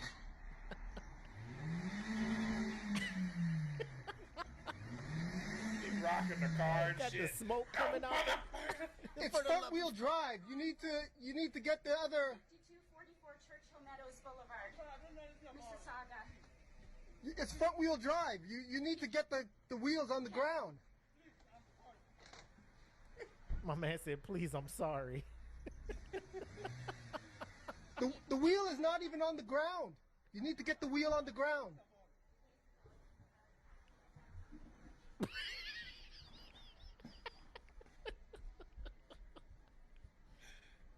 At this point, y'all just need to be friends, bro. You need to get the wheels on the ground. He's trying to help you be a criminal, bro. The police are coming. Just forget it. I'm very sorry. Okay, well. No mercy. No mercy. God damn. Fuck him. She got the number to the police. Now she's... They're on the line. She fuck around and Googled what's the police number. Google was like 911, bitch. 911. What the fuck? You want me to call it for you too? And then this man, oh, I'm so sorry. I'm so sorry. He's like, yeah, well, no mercy. Oh, okay, so now you got some bass in your voice now. You Huh? figured this shit out. Yeah, you saying it with your chest and shit now. No mercy. Fuck his life. Fuck his life. Seriously, he's gonna take a sip of water right now? No, bro, she is full. He's thirsty now?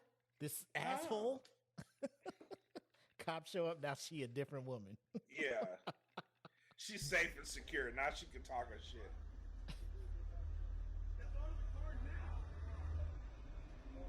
Whoop, got your ass. Get your black ass out this car. Fuck Get your wrong black with you. ass out this goddamn car. Bro. Ain't no way. Ain't no this way point, I'm sticking like- around for that shit. Yeah, that's what I'm saying. Like, it's if you know you're gonna get caught, at least make them work for it, bro. Now, I don't know if in his mind he was like, if I run, is that gonna make this shit worse? You know, like if I run and they gotta look for me and all this other shit, is that gonna make this punishment I'm finna get worse? Or, you know, Had to have been. I think he was just like, I can't leave my car. Like, I need to go to work and shit. Like, I can't not have a car. Right. Because the It's way gonna this take man at was least trying a week to for this shit to melt down. to will himself the strength to pull the car off the snow. Like, trying to push it, tried to pull it, I'm just... But it was like Coyote with the anvil, bro. Yeah. I was like, man, just... Like, I felt the dude like, all right, it's a front wheel drive car, my guy. Moving the snow from in front of the tire is not the problem. Your tire is in the air. It's on, yeah. And it's not going nowhere. He could have reversed. No, because it's front wheel. So the front Yeah, tire but it just would have would've went. spun It would the have went other way. into the snow. No, because the front wheel is not touching it. There's no traction. Oh yeah, you're right. It's not touching. He the just ground. would have been stuck either way. Yeah. So the only way to do that is the snow that's under the middle of the car to try to get rid of that. But he was just trying to get the snow from in front of the tire, thinking that was the reason he was spinning. Yeah, that's out. true. So I mean, it's a dumb dude getting caught, which is cool. But like, I feel the dude after a while, like, hey man, like, stop doing this to yourself. Just Yeah, just sit after a down. while, it becomes pathetic. Just Like, sit come down and wait for the cops, bro, or run away. on. Right, Do right. something. I got my package. I got your license. I got everything I need to ensure you go to jail. They're coming for you regardless. You don't my need to guy. do this Like, in front of my house. People are starting to look. You know what I'm saying? Like, Hey, John. it's who's cold this out guy? here. I want to go back in the house. So if you could just run away, I'll give the cops the information, and then y'all can play a game that way. But Yep. it's fucking cold out here. No mercy. Just go back in the house, Karen. The shit is Your under ass back control in the now. house. You was asking me for the fucking number to 911 5 minutes ago.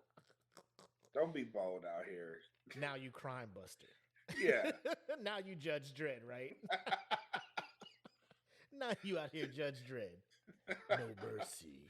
Get Finish your ass him. back in the house, babe. Come on. Come on. I got one more video to show. This is alluding back to last week. We were talking about the slap fest and shit. Oh, Jesus. Mm-hmm.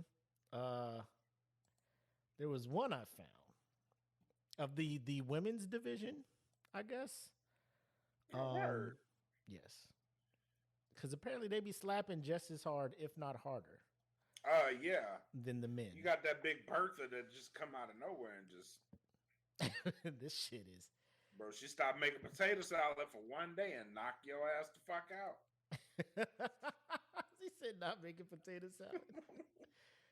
So this slap here, bro, the reaction of the person, of the slappee, I guess, the one receiving the slap. I have never seen. I'm gonna just play it, and y'all watch how hard this woman gets slapped. I've seen this one. I've seen this one. And watch her try to recover from the shit. Boom, boom, boom. Bow! Trust fall. This sport is crazy, bro. I know her head is spinning right now. Like she. Oh nah! What? No way, bro. Line them up. Having the people back there ready to catch them, man, after they get slapped is so crazy to me. Like, she really done rolled over her head. Like, nah, what? Yeah, that's filet. Bow! Trust fall. This sport is crazy. I'm bro. good, guys. I know I'm her good. head is spinning right now. Let me like, get up. She. Oh. Oh, nah. What? No. Fam. All the more reason why I stand behind our decision. Yeah. As far as you like. have to die.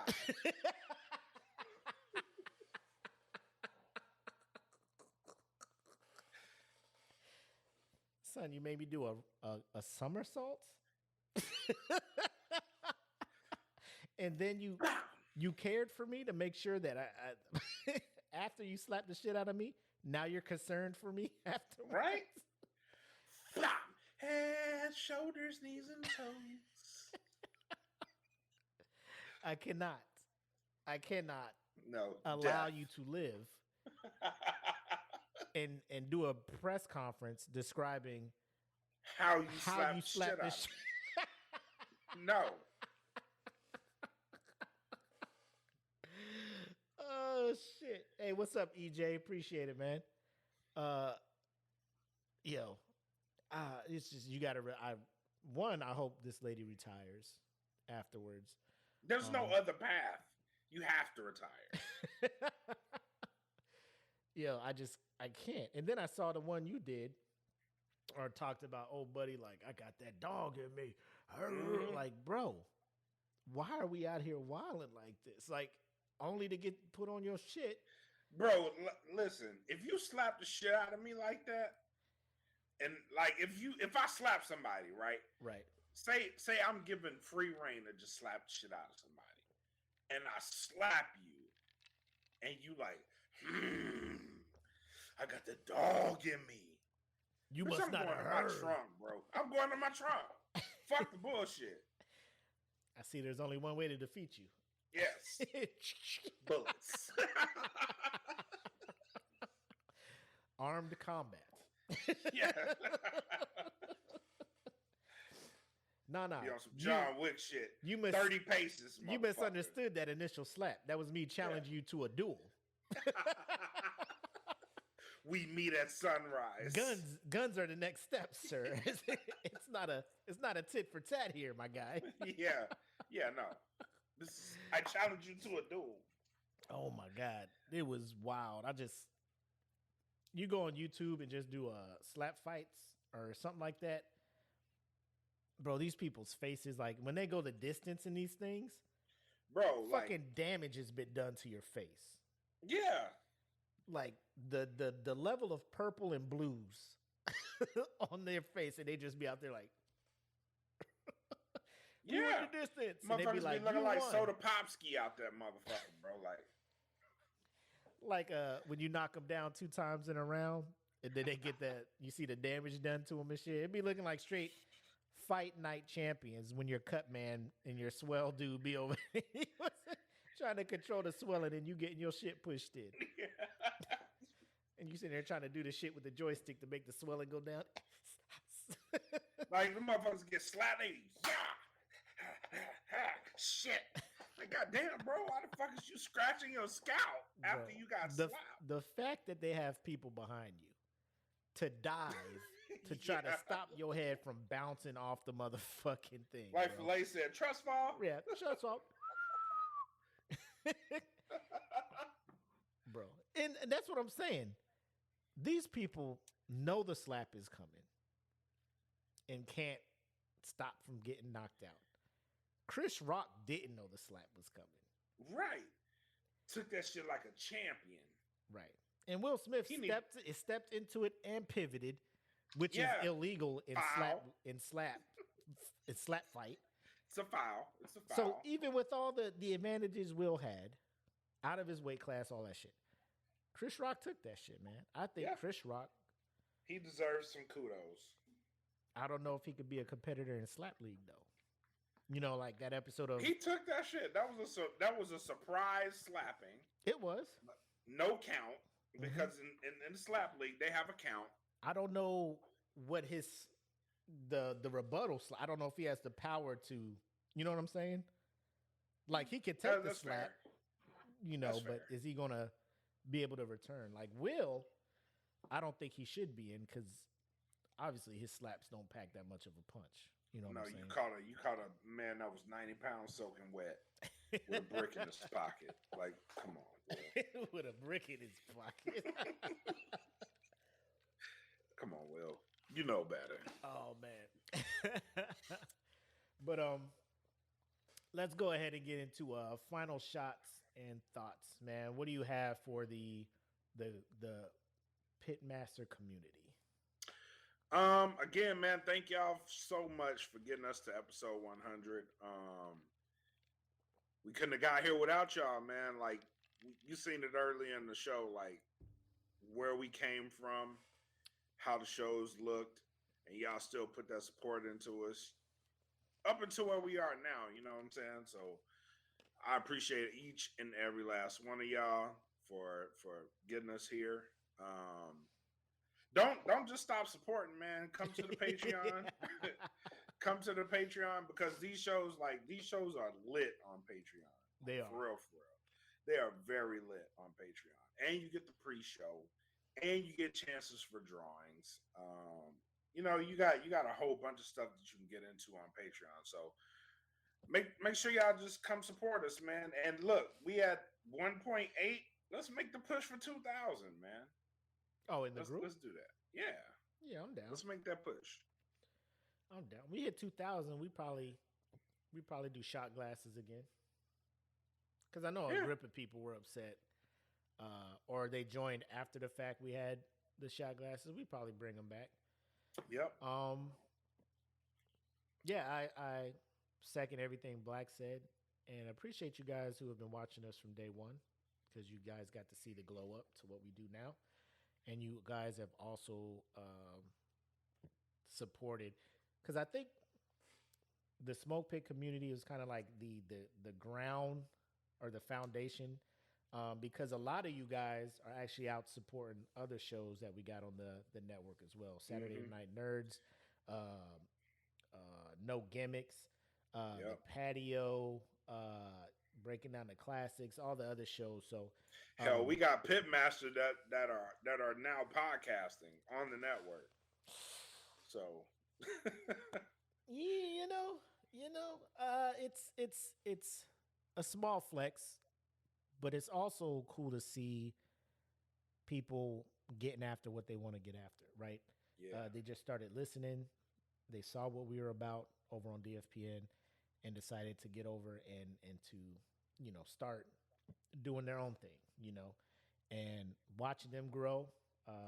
It's an amazing thing to see. You know what I'm saying? So that is all due to you guys supporting us, seeing what we're about, and then also kind of allowing us to introduce you to some other cool shows, some cool people, and going and supporting them too. So um, we can't say thank you enough, and hopefully you stay tuned and continue to watch the glow up of not only the Smoke Pit but every program on DFPN because it's bound to happen. So that's all I got, man.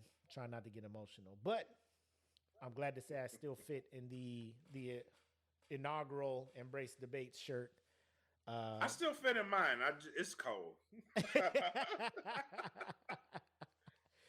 Oh man, so yeah, I was gonna wear another shirt, but I was like, man, let me go ahead and throw this thing on, man.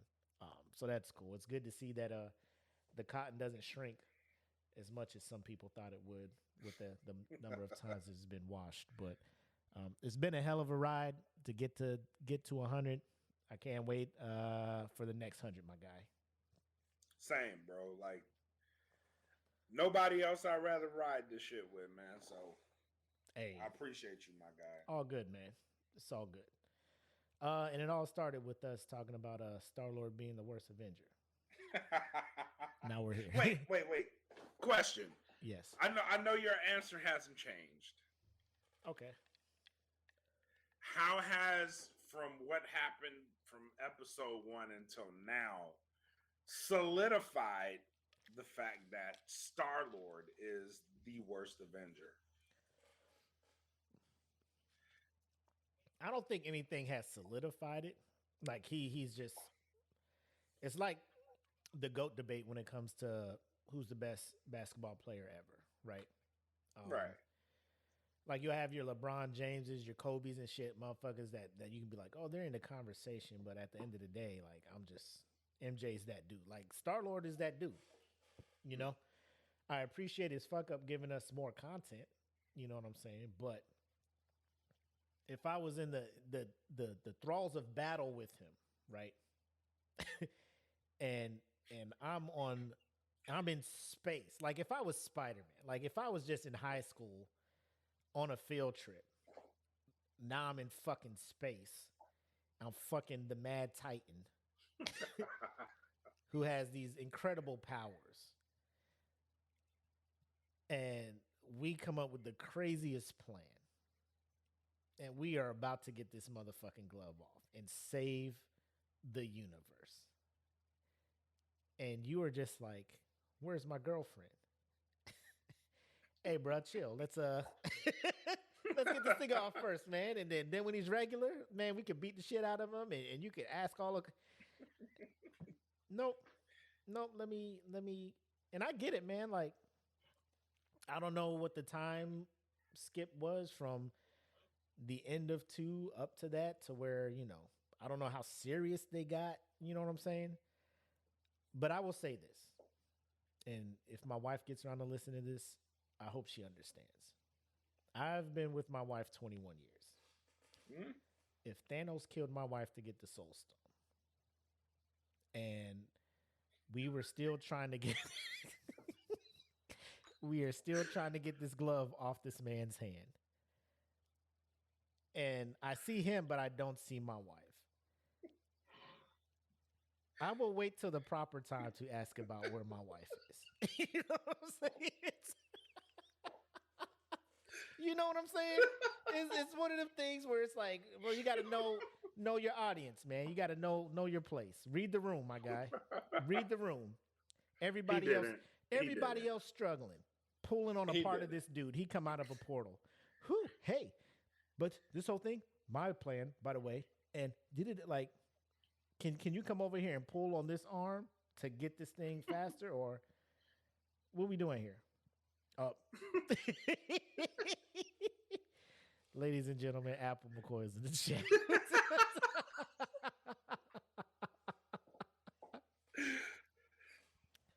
But I feel as if the shoe was on the other foot, she would be the same. Like, let's please stop the man. Save the world first. Stop the man who is going to disintegrate half of the population of the known universe, and then ask where your husband is at. Please, like, I get it. I get it, bro. Like, I don't know how good the sex was or whatever. Maybe you were like Marquise and his wife, like a spiritual connection. You know, you guys, Jehovah and all that stuff. Uh, but you see these people. You see this 15-year-old Peter Parker, just out of his mind trying to get this thing off. Mantis even playing. You know what I'm saying? She's just like trying to control this man's mind. Everybody is pulling on this glove, and you want to talk shit and then get emotional. You gotta go. Like you are just up there. You are up there, bro. Like, but also shout out to Chris Pratt. I saw Mario. He did a great job. At the like after a while, like I didn't even care about the likes. It's just a Super Mario Brother movie is a great movie. If y'all haven't watched it or you weren't planning on watching it, give it a chance. You know. All right, I'll take the fam out to see it. Like I said, like I wasn't a fan at first. I'm just to this, even to now, I still feel like voice actors should be the first ones up to play. You know what I'm saying? Do voices for animated characters. I know Hollywood likes to get celebrities to do it because they feel like that puts butts in seats. But I feel like if you just get voice actors who's only, you know, because they're not acting in movies, you know, they don't get all the endorsements and shit like real actors would get. So when you start just not having, you know, paid voice actors do voice work, I think it's kind of shitty, but it is what it is. Yeah. I had no problem with the casting. I agree with you there. I had no problem with the casting. I think seats still would have been filled if Chris Pratt and the celebrities weren't behind it, but that's just me. Dope movie. My 5-year-old, this the only movie he was super into that we've taken him to. Like sitting up. Oh my gosh. Oh, he did it. Oh, I was like, boy, look at him go. He was up and turned up, man. And you know, he had a good time. Nostalgia kicked in. Hearing the music from the games. Jack Black killed it as Bowser. He had a couple songs that were hilarious. So it was a good time all around. All right. With that being said, Star-Lord is still the worst. Yeah, I feel you there. I still feel the same way because my guy was Doctor Strange. Actually, I feel like I've been vindicated because Doctor Strange has been fucking shit up. Y'all seen Multiverse of Madness? Can't tell me he didn't plan that shit. Mm-hmm. So, but yeah, I feel the same. He wouldn't have did that if Tony Stark was alive, though, and Tony Stark wouldn't have Tony died. Stark was dead. I told y'all he got rid of Tony. You know Stark. why Tony Stark died? Because of Doctor Strange. Was it? Yeah. So you think if they took the glove off him on Titan, it would have he still would have died? Yeah, he still would have died. How would he have died? That was part of the grand plan. Because he foresaw the events. Remember, all that shit happened after he did that shit. Right. He's like, what the fuck wrong with him? Like, oh, I see like 14 million possibilities. We only win one. And then all that shit happened. So what you're doing is, without the total knowledge of what Doctor Strange saw, what if in all 14 million of them things, Peter Quill was the reason why the plan has been failing? No, not Peter Quill per se, but everything that he said was supposed to happen, it happened. But I'm saying he saw 14 million different outcomes, right? Yeah, but we don't know the other possibilities. Well, we know we lost those other ones, right? And that was the shittiest of possibilities. That was a shitty outcome. But it was the win, right? That was the only way to get everybody really back. Did they really win? Because we have data now. You brought did they back really win? Everybody who was snapped away. So Did they? We lost fucking Tony Stark. We lost Black Panther, whether real or otherwise. We lost them. Like we lost some strong ass fucking Avengers. We lost Tony Stark because of your boy. If he just would have not been a pussy in any of those realities, you know what I'm saying? You had a 15-year-old No, that's not kid. true. That's You not had true. a And this 15-year-old goes back kid. to episode one. This You had a goes back to 15-year-old kid who Ladies and was less gentlemen. emotional. No, that is not true. Less Go back emotional. to episode one. We're restarting. Go back to episode one and listen to the arguments. I don't see how you put that shit on Doctor Strange because It he is knew. on Doctor Strange. I told you in episode one. So he like, was supposed to sit down and tell them what the plan was going to be. he walked everybody into that shit. And I predicted that he was going to he was going to kill Tony Stark, and he was going to find a way to fuck the multiverse up and pin that shit on Spider-Man. I called this shit in episode one. All this happened after Because this, of fucking Doctor Strange. No. after He saw it. after Infinity War. After the glove was damn near to the second knuckle on Thanos. And your boy was like, where's my sex person?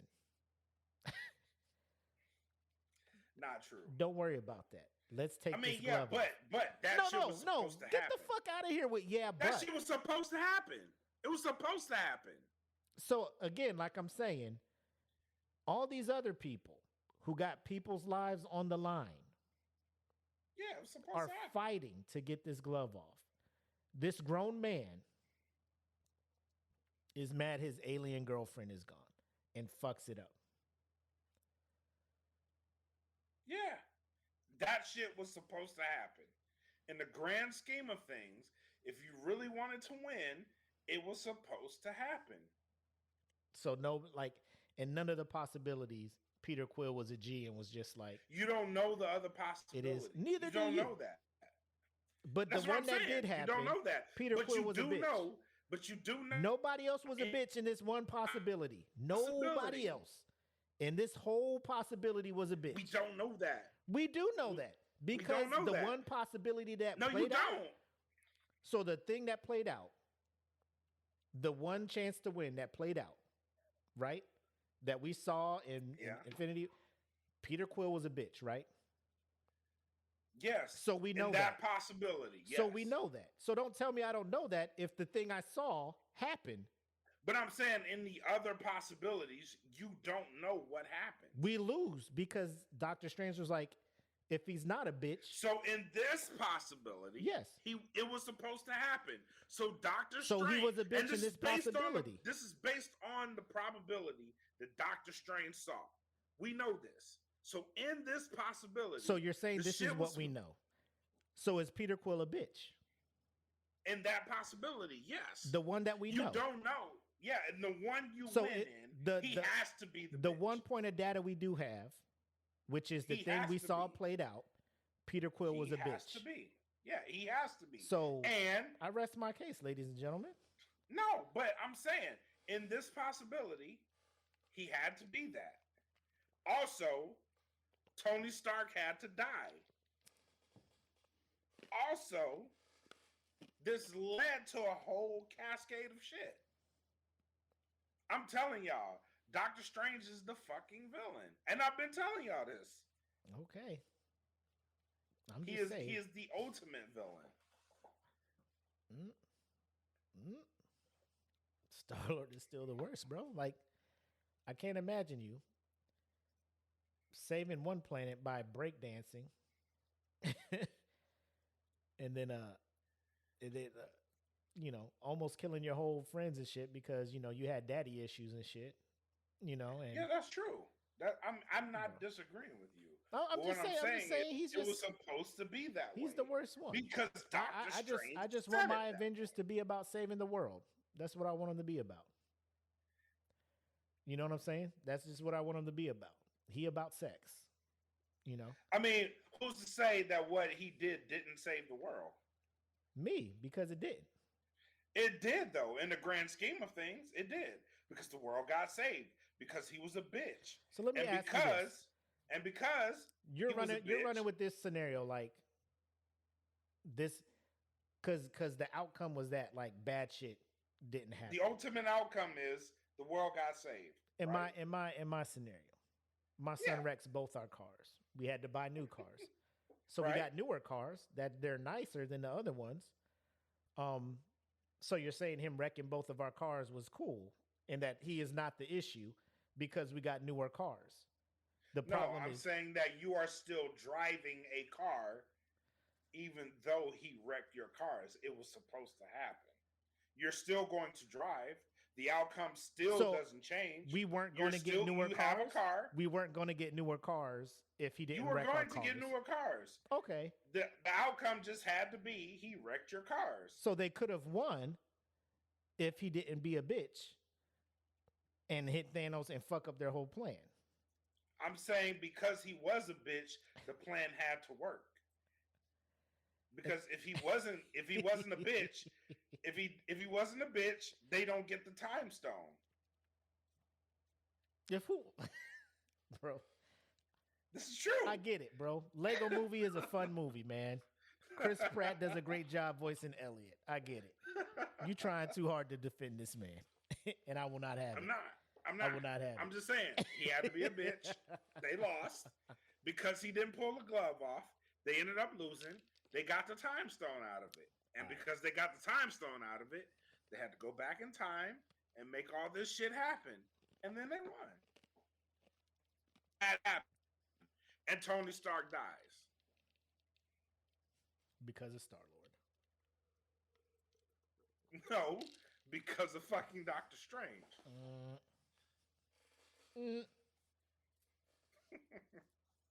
Either way, Star Lord is the worst. And then people who are like, he's not really an Avenger, he's a Guardian. True. I go back to when Captain America got that hammer and was like, Avengers assemble. So you're basing it off that one moment. Did he or did he not assemble? Every character in the Marvel universe walked out. And you goddamn right. Like if I was Wakanda Soldier 355, if he said Avengers assembled and I assembled, I am a fucking Avenger. guess what story I'm telling when I get back to Wakanda? Girl, you know I'm an Avenger. Girl, I was a hey, I don't know if you know I'm an called me out. Avenger. There's like Avengers assemble, and I walked the fuck out. You know what I'm talking about? I tried to get to the front, but they wouldn't let me. Them niggas with the shields was like, nah. So Hey, what up to Taylor Stiff? Shout out to What up, you what and up? AD. Y'all were day ones. what up, Thank what you, up? guys. Thanks a lot. Appreciate it. But we've been ranting long enough about this. Yes. If you want the full story, you got to go back, listen to the earlier episodes, and let us know what you think. Let us know It what you built think. an empire. That first episode built an empire. It did. But we've been going on long enough. Again, we just want to thank you guys. Hopefully you enjoyed the ride to 100. Hopefully you stay on the ride for the next 100 episodes. And again, we could not have done this without you guys. So thank you. Thank you.